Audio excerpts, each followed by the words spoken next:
He is 30 feet from the convoy when the guard lights a cigarette. The flame flares in the darkness, bright as a flare, and for one terrible second, Corporal William Grover is certain he has been seen.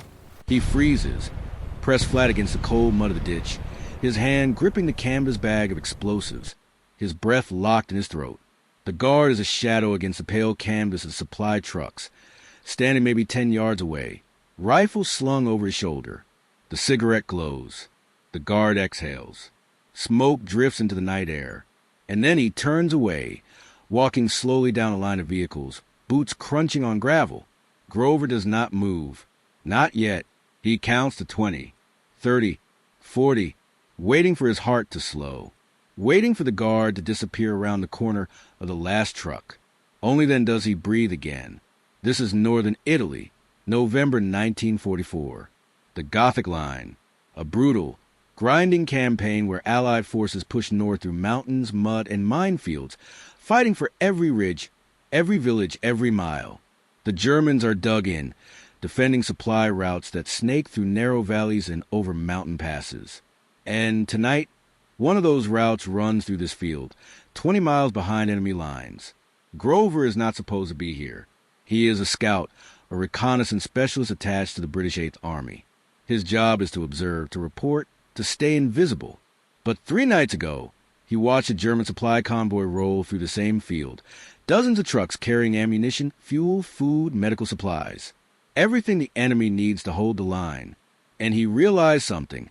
If those supplies never reach the front, the line breaks. So he volunteered. Not officially, not through command. He just went. He told no one. He took what he needed. Explosives, detonators, wire cutters, a knife, a pistol with 1 spare magazine. And he slipped through the lines at dusk, moving alone through enemy territory, guided only by memory and instinct. Now he is here, in the field, in the dark, 30 feet from a convoy of 23 supply trucks, guarded by a dozen German soldiers who will shoot him on sight. And he has 4 hours until dawn. Grover is 26 years old, thin and wiry, with sharp eyes and a face weathered by 2 years of war. He grew up in the hills of Yorkshire, where his father worked as a gamekeeper. He learned to move quietly through forests, to track deer, to set snares without being seen. When the war came, those skills made him valuable. The Army trained him as a scout. They taught him how to read maps, how to navigate by stars, how to survive behind enemy lines. But they also taught him patience, discipline, the ability to wait, to watch, to strike only when the moment is right. Tonight, the moment is now. The guard has moved on. The field is quiet. Grover lifts his head slowly, scanning the area. The convoy is parked in 2 parallel lines, engines off, tarps covering the cargo beds. A command tent sits at the far end, lit from within by a kerosene lamp. Voices drift across the field, German, low and casual. The guards are relaxed. They are deep in their own territory. They do not expect trouble. That is their mistake. Grover crawls forward, inch by inch, staying low in the ditch. The mud is cold and wet, soaking through his uniform, numbing his hands. He moves without sound, without haste. Each movement is deliberate, controlled. He has done this before, slipping through enemy positions, gathering intelligence, staying invisible. But this time is different. This time, he is not just watching. He is acting. He reaches the first truck, a heavy transport, probably carrying ammunition. He slides underneath, the chassis just high enough for him to fit. The ground is slick with oil and mud. He pulls a canvas bag from his shoulder and opens it carefully, quietly. Inside are 6 blocks of plastic explosive, each wrapped in wax paper, along with detonators and coils of wire. British issue, military grade. Enough to destroy a building. Or a convoy. He takes the first block, presses it against the underside of the fuel tank, and secures it with tape. Then he inserts the detonator, a small brass cylinder with 2 wires trailing from the end. He uncoils the wire slowly, feeding it back toward the ditch. The wire is thin, nearly invisible in the dark. It will connect to a timer, a simple mechanical device that will trigger all the charges simultaneously. Long after he is gone, he moves to the second truck, then the third, working quickly but carefully, placing charges on fuel tanks, axles, cargo beds. Each one positioned to cause maximum damage. Each one wired back to the central detonator. The guards patrol in a pattern. Grover has timed it. They circle the convoy every 10 minutes. 2 men at a time, walking perimeter with rifles ready. Between patrols, there's a gap. 8 minutes, maybe 9. That is his window. He is under the 5th truck when he hears boots approaching. Close. Too close. He freezes. The footsteps stop. Right above him. He can see the guard's boots, scuffed leather, laces tied tight. The man is standing there, not moving. Grover's hand inches toward his knife. If the guard looks under the truck, if he sees the wires, the explosives, if he shouts, it is over. Grover will have to kill him. Silently, quickly, and then run before the rest of the guards converge. But the guard does not look. He shifts his weight, mutters something in German, and spits into the dirt. Then he walks on. Grover exhales slowly. His hands are shaking. He waits until the footsteps fade, then continues working. 6th truck. 7th. 8th. The charges are small, but they do not need to be large. The trucks are carrying ammunition and fuel. One explosion will trigger a chain reaction. The entire convoy will go up. By the time he finishes, he has placed charges on 12 trucks. Enough to cripple the convoy. Enough to cut the supply line for days, maybe weeks. Now comes the hard part, getting out alive. Grover crawls back to the ditch, dragging the wire behind him. His hands are numb, caked in mud and oil. His uniform is soaked through. The cold bites at his skin, but he does not feel it. Not yet. His mind is focused on one thing, the timer. He reaches the detonator, a small metal box no bigger than a cigarette case. Inside is a simple mechanical clockwork mechanism. He connects the wires, twisting them carefully around the terminals. One mistake here, one loose connection, one faulty wire, and the charges will not detonate. Or worse, they will detonate now, while he is still 30 feet away. He sets the timer for 2 hours. That will give him time to get clear, to put distance between himself and the blast zone. By the time the convoy explodes, he will be miles away, moving through the hills, heading back toward Allied lines. He presses the activation pin. A faint tick begins inside the box, barely audible. The mechanism is running. He buries the detonator in the mud, covering it with leaves and dirt. Then he turns and starts moving. Not fast. Not yet. He stays low, crawling through the ditch, following the tree line at the edge of the field. The guards are still patrolling, still oblivious. He can hear them talking, laughing. One of them is complaining about the cold. Another is talking about a girl back home. Grover reaches into the field and slips into the forest. The trees close around him, dark and silent. He stands, shakes the mud from his hands, and starts walking, fast but controlled. He knows where he is going. He memorized the route before he left. Valleys, ridges, riverbeds, trails. He will avoid roads, avoid villages, avoid anything that might have German patrols. He walks for an hour. Then 2. His legs ache. His feet are raw inside his boots. But he does not stop. He climbs a ridge, drops into a ravine, crosses a stream. The night is cold and clear. The stars are bright overhead, offering just enough light to navigate. And then, behind him, the night erupts. The first explosion is a deep, thunderous roar that shakes the ground beneath his feet. He turns and sees a flash, a brilliant orange bloom lighting up the sky, miles away but unmistakable. Then another explosion, and another, a chain reaction, just as he planned. Ammunition cooking off, fuel tanks igniting, trucks disintegrating in waves of fire and shrapnel. He stands there, watching the distant glow, feeling the rumble in his chest. He does not smile. He does not celebrate. He just watches, and then he turns and keeps moving, because the hard part is not over. The hard part is just beginning. The explosions will bring patrols. German units will sweep the area, searching for saboteurs, for partisans, for anyone responsible. They will set up roadblocks, checkpoints, search grids. They will bring dogs. And if they find him, they will not take him prisoner. Saboteurs are not treated as soldiers.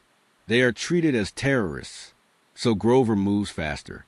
He pushes through the exhaustion, the cold, the fear. He follows ridge lines, staying high, avoiding the valleys where patrols will search. He moves like a ghost, leaving no tracks, no signs. The skills his father taught him, how to step lightly, how to avoid breaking branches, how to read the land, they keep him alive now. By dawn, he is 10 miles from the convoy. He finds a thick stand of trees and collapses into the undergrowth, pulling leaves over himself for camouflage. He will rest here for a few hours, wait for daylight to pass, then continue at dusk, moving by night, hiding by day. That is how you survive behind enemy lines. He closes his eyes, but he does not sleep. Not really. His mind is still racing, replaying every moment.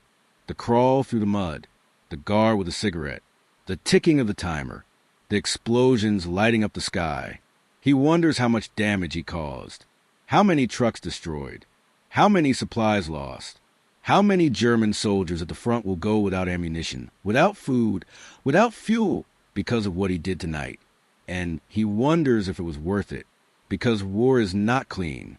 It is not heroic. It is messy and brutal and morally complicated. Grover is not naive. He knows that the trucks he destroyed were driven by men. Young men, probably conscripts, probably scared, probably just trying to survive like everyone else. And those men are dead now, burned alive or blown apart or crushed under collapsing metal. He did that, alone, by choice. But he also knows that those trucks were carrying the tools of war, bullets that would have killed Allied soldiers, shells that would have rained down on British positions, fuel that would have powered tanks rolling toward his brothers in arms. So he made a choice, a cold, calculated choice, and he will live with it. That is what war does. It forces you to make choices that should never have to be made, and it forces you to live with the consequences. Grover lies in the undergrowth, staring up at the canopy of trees, listening to the distant sound of engines, German patrols, searching. He knows they will not find him, not if he is careful, not if he stays patient. Patience is his weapon, patience and discipline, and the ability to endure. And endurance is something he has learned well. He was not always a soldier. Before the war, he worked on his father's estate, maintaining the grounds, tracking game, repairing fences. It was quiet work, simple work. He liked it. He liked the solitude, the rhythm of the seasons, the feeling of being part of something larger than himself. But then the war came, and the quiet life ended. He enlisted in 1942, trained as a rifleman, then transferred to reconnaissance. He learned to read maps, to operate radios, to move through hostile terrain without being detected. He learned to kill, quickly, efficiently, without hesitation. And he learned that war is not about glory. It is about survival. And sometimes survival means doing terrible things. The sun rises. Light filters through the trees. Grover stays still, hidden, waiting. The patrols pass nearby, engines growling, voices shouting in German. But they do not see him. He is invisible, a shadow in the forest. And when night falls again, he will move, closer to Allied lines, closer to safety. But for now, he waits. The second night is harder. Grover is exhausted, dehydrated, and hungry. He has not eaten since before the mission, more than 36 hours ago. His body is running on adrenaline and willpower, and both are fading fast. His hands shake. His vision blurs at the edges. But he keeps moving. He crosses a river at midnight, wading through icy water that rises to his chest. The current pulls at him, trying to drag him downstream, but he fights it step by step until he reaches the far bank. He drags himself out, shivering violently, and collapses on the muddy shore. He cannot stay here. If he stops moving, the cold will kill him. Hypothermia takes fast in conditions like this. So he forces himself up, strips off his jacket, wrings out as much water as he can, and puts it back on. It is still wet, still freezing, but it is better than nothing. He climbs the next ridge, his legs burning, his lungs screaming for air. At the top, he pauses and looks back. In the distance, He can see the faint glow of fires still burning. The convoy, still smoldering, still sending smoke into the sky. He allows himself a moment of satisfaction. He did that. One man, alone. He crippled an entire supply line. But the satisfaction is fleeting, because he is not safe yet. He is still deep in enemy territory, and the Germans are hunting him. He hears them before he sees them. Voices, dogs barking, flashlights sweeping through the trees below. A patrol. Close. Too close. Grover drops to the ground and crawls into a cluster of rocks, pressing himself into the smallest gap he can find. The dogs are getting closer. He can hear their handlers shouting commands, urging them forward. If the dogs pick up his scent, it is over. He reaches into his pocket and pulls out a small tin of pepper, something he carried for exactly this reason. He sprinkles it around the rocks, hoping it will mask his scent, confuse the dogs. It is a desperate move, but desperation is all he has left. The patrol moves closer. The dogs are sniffing the ground, pulling at their leashes. One of them stops near the rocks, ears up, growling. The handler says something in German. The dog barks once, then sneezes violently. The pepper is working. The handler pulls the dog away, muttering in frustration. The patrol moves on, sweeping deeper into the forest. Grover waits until the sounds fade completely, then waits another hour just to be sure. When he finally moves again, his entire body is stiff with cold and tension. But he is alive. He continues through the night, moving slower now, more carefully. Every step is agony. His feet are blistered and bleeding inside his boots. His muscles scream for rest. But he cannot stop. Not yet. By dawn, he estimates he is 5 miles from Allied lines. Close. So close. But the last 5 miles are always the most dangerous. The front line is heavily patrolled on both sides. No man's land is laced with mines, barbed wire, machine gun nests. Crossing it requires timing, luck, and nerve. He finds a shell crater and crawls inside, pulling his coat over his head. He will wait here until nightfall, then make his final push. He closes his eyes. This time, sleep takes him. Not deep sleep, not restful sleep, but kind of gray unconsciousness, where exhaustion overrides fear. He dreams of home, of Yorkshire, of the hills and forests he grew up in, of his father, teaching him to set snares, to track deer, to move without sound. He dreams of a world without war, a world where men do not kill each other over lines on a map. But the dream fades, and when he wakes, the world is still at war. The sun is setting. The sky is turning red and gold. Grover checks his pistol. Still loaded, 1 magazine left. He checks his knife. Still sharp. He has no food, no water, no explosives left. Just his weapons and his wits. He climbs out of the crater and starts moving toward the front line. He can hear it now. The distant rumble of artillery, the crack of rifle fire, the deep thud of mortars, the sound of war, the sound of home. He moves carefully, staying low, using the terrain for cover. He crosses a field scarred by shell craters, each one a reminder of the violence that has torn this land apart. He crawls through barbed wire, feeling the sharp metal tear at his uniform. He passes the wreckage of a burned-out tank, its hull blackened and twisted, and then he sees them. Allied soldiers, British uniforms, a forward observation post, dug into a low ridge. He stops, raises his hands, and shouts the password, a code phrase changed daily, something only Allied troops would know. The soldiers spin around, rifles raised. For a moment, they stare at him, this mud-covered, exhausted, half-dead figure emerging from no man's land. And then one of them lowers his rifle and waves him forward. Grover stumbles into the trench and collapses. Hands catch him, lower him to the ground. Someone gives him water. Someone else wraps a blanket around his shoulders. He drinks, gasps, coughs. "Who the hell are you?" one of the soldiers asks. "Corporal Grover," he croaks. "Scout, 8th Army. You've been behind enemy lines?" Grover nods. "For how long?" 3 days. The soldiers exchange glances. 3 days behind enemy lines, alone, with no support. It is almost unheard of. What were you doing out there? Grover looks up at them, his eyes hollow and exhausted. My job. They do not press him further. They help him to his feet and escort him back through the lines, past machine gun nests and mortar pits, past columns of troops preparing for the next assault. Word spreads quickly. The scout who went behind enemy lines. The man who came back alive. But Grover does not care about the attention. He just wants to sleep, to eat, to be warm again, and to forget, if only for a moment, the sound of those explosions. The debriefing happens the next morning. Grover sits in a command tent, wrapped in a dry blanket, a tin cup of hot tea in his hands. Across from him, a British intelligence officer, a major, thin and sharp-eyed, flips through a notebook, asking questions. Where did you go? What did you see? What did you do? Grover answers each question carefully, precisely. He describes the convoy, the trucks, the guards, the charges he placed, the explosions, the escape. The major listens without interrupting. When Grover finishes, the major sets down his pen and looks at him for a long moment. You understand what you did was not authorized. Yes, sir.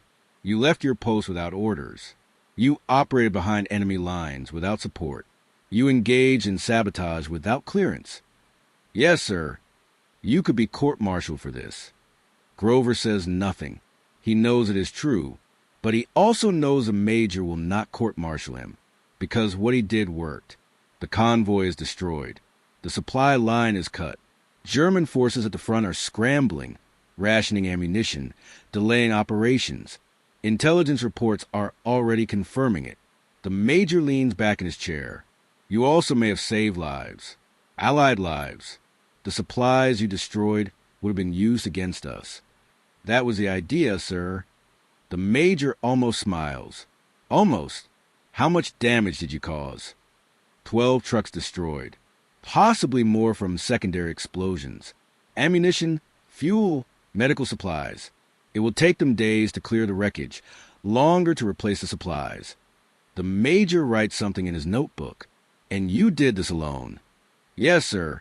No support. No backup. No extraction plan. No, sir. That's either very brave or very stupid.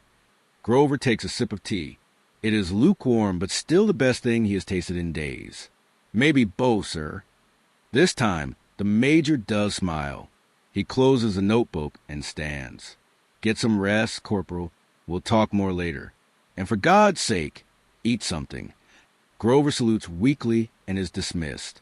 He walks out of the tent into the cold morning air.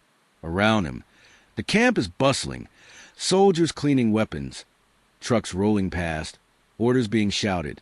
The machinery of war grinding forward. He finds a mess tent and eats for the first time in 3 days. Canned stew, hard bread, weak coffee. It tastes like heaven. He eats slowly, savoring every bite, feeling strength return to his limbs. But even as he eats, his mind is elsewhere. He is thinking about the convoy, about the guards, about the men who died when those trucks exploded. He knows they were the enemy. He knows they would have killed him without hesitation. But they were still men. Young men, probably sons and brothers and husbands. And now they are dead because of him. War asks you to do terrible things. And then it asks you to live with them. Grover finishes his meal and steps outside. He lights a cigarette, something he rarely does, and stands there, smoking, watching the camp move around him. A few soldiers recognize him. They nod. One claps him on the shoulder. Word is spread. The scout who sabotaged the convoy. The man who went behind enemy lines alone and came back alive. But Grover does not feel like a hero. He just feels tired. He sleeps for 14 hours. When he wakes, it is night again. He steps outside and stares up at the stars.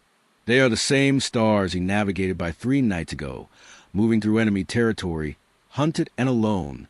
He wonders if he will ever feel safe again, if the tension, the hyper-awareness, the constant readiness for violence will ever leave him, or if it will stay coiled inside him for the rest of his life. Over the next few days, intelligence reports confirm the impact of his mission. The German supply line is in chaos. Units at the front are running low on ammunition. Offensive operations have been delayed. The Gothic line, which had been holding firm for weeks, begins to crack. The Major calls him in again. This time, the conversation is different. Command wants to know if he'd do it again.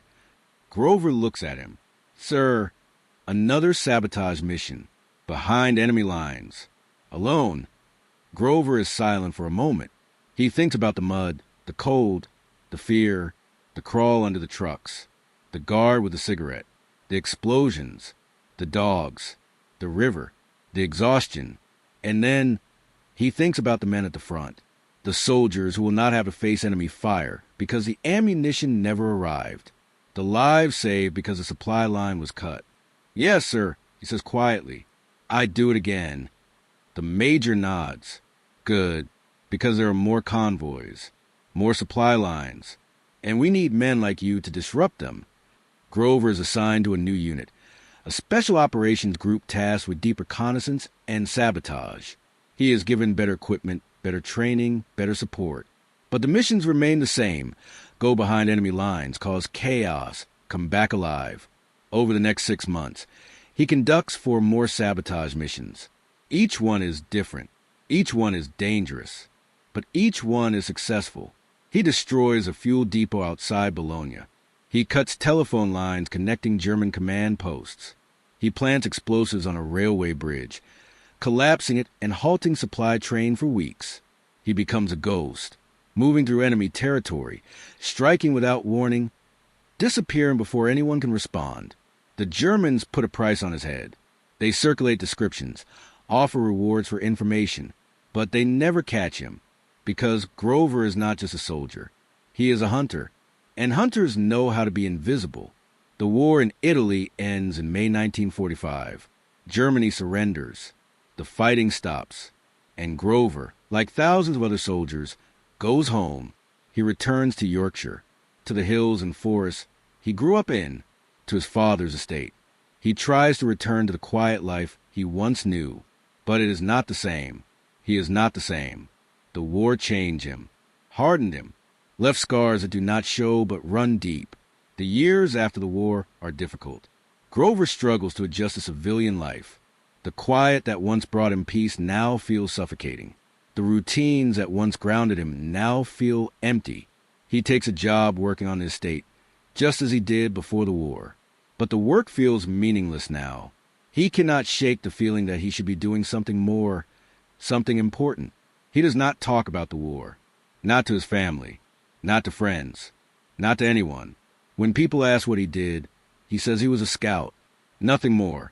He does not tell them about the convoys, the explosions, the sabotage missions.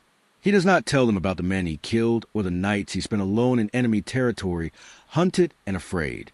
Some memories are better left unspoken, but the memories do not leave him. They return in dreams, in moments of silence, in the sudden sound of a car backfiring that makes him flinch and reach for a weapon that is no longer there. He learns to live with them, to carry them, to accept that they are part of him now, woven into the fabric of who he is. In the decades after the war, military historians begin to study the Italian campaign. They analyze the battles, the strategies, the turning points, and they start to notice something. The German supply lines in late 1944 were unusually disrupted. Convoys destroyed, fuel depots burned, railway bridges collapsed. The disruptions were small, scattered, but their cumulative impact was significant. Some historians attribute it to partisan activity. Others credit Allied air superiority. But a few dig deeper. They find classified reports, debriefing notes, intelligence summaries. And they find a name that appears again and again, Corporal William Grover. A single soldier, operating alone, conducting sabotage missions deep behind enemy lines. No support, no backup, just skill, courage, and almost reckless willingness to take risks. The historians are fascinated. How did one man cause so much damage? How did he survive? But Grover, by then an old man living quietly in Yorkshire, refuses to be interviewed. He does not want to talk about it. He does not want to be called a hero. He just wants to be left alone. Because he knows the truth. He was not a hero. He was just a soldier doing his job. and that job required him to do things that still haunt him. Heroism, he believes, is not about what you do in war. It is about what you carry afterward. And he has carried enough. The lesson of William Grover's story is not about bravery or tactics or military success. It is about something deeper, something harder to define. It is about the capacity of a single individual to make a difference, to see a problem, take action, and accept the consequences, even when no one is watching, even when no one will know. It is about the willingness to endure discomfort, fear, and isolation for a purpose greater than yourself. And it is about the cost.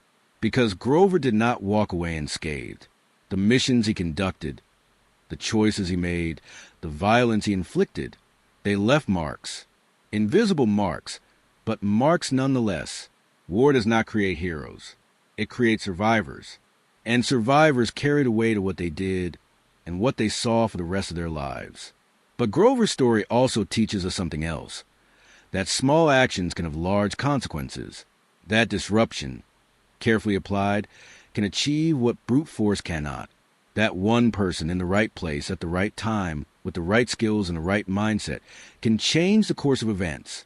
The convoy he destroyed did not win the war, but it delayed enemy operations. It saved Allied lives. It contributed, in a small but meaningful way, to the eventual victory. And he did it alone, not because he wanted glory, not because he sought recognition, but because he saw what needed to be done, and he did it. That is the essence of leadership, not the kind that commands armies or makes speeches, but the kind that acts when action is needed, the kind that takes responsibility, even when responsibility is heavy, the kind that does the hard thing, quietly, without fanfare, because it is the right thing.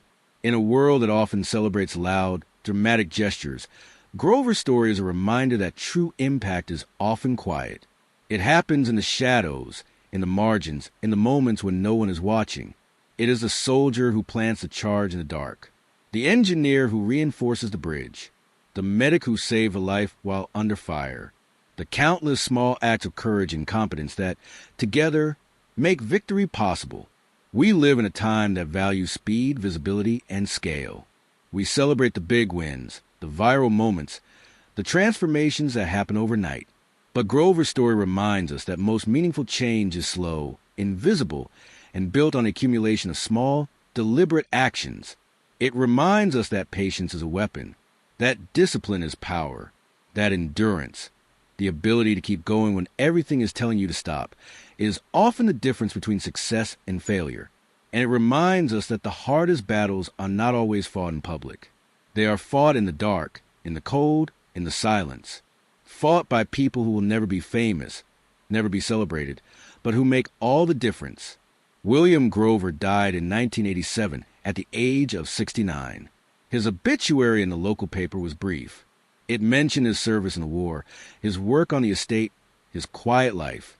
It did not mention the convoys, the sabotage, the nights spent behind enemy lines. But those who knew him, the few who knew the full story, understood what he had done, and they understood the cost. He was buried in a small churchyard in Yorkshire, under a simple stone that bears his name, his dates, and a single line. He did his duty. Nothing more, nothing less. And perhaps that is the truest epitaph of all, because in the end, that is what soldiers do. They do their duty. They carry the weight. They make the hard choices, and they live with the consequences. Today, the fields where Grover planted those charges are quiet. The war has long since moved on. The trucks are gone, the fires extinguished, the scars healed over by time and growth. But the lesson remains. That one person, acting alone, can change the course of events. That courage is not always loud. That impact is not always visible. And that the hardest battles are often fought in silence. Grover understood this. He did not seek glory. He did not need recognition. He just saw what needed to be done, and he did it. And in doing so, he proved something fundamental about human nature. That we are capable of extraordinary things when we strip away fear, doubt, and the need for approval. That we are capable of acting with precision and purpose, even when the odds are against us. That we are capable of enduring, of persisting, of surviving, no matter how hard the world pushes back. That is the legacy of William Grover. Not the explosions, not the destroyed convoy, but the quiet, relentless determination to do the right thing, even when no one is watching, even when the cost is high, even when the reward is nothing but the knowledge that you did what needed to be done. That is what makes a soldier. That is what makes a leader. That is what makes a difference. And that is a lesson worth remembering. Subscribe for more stories like this.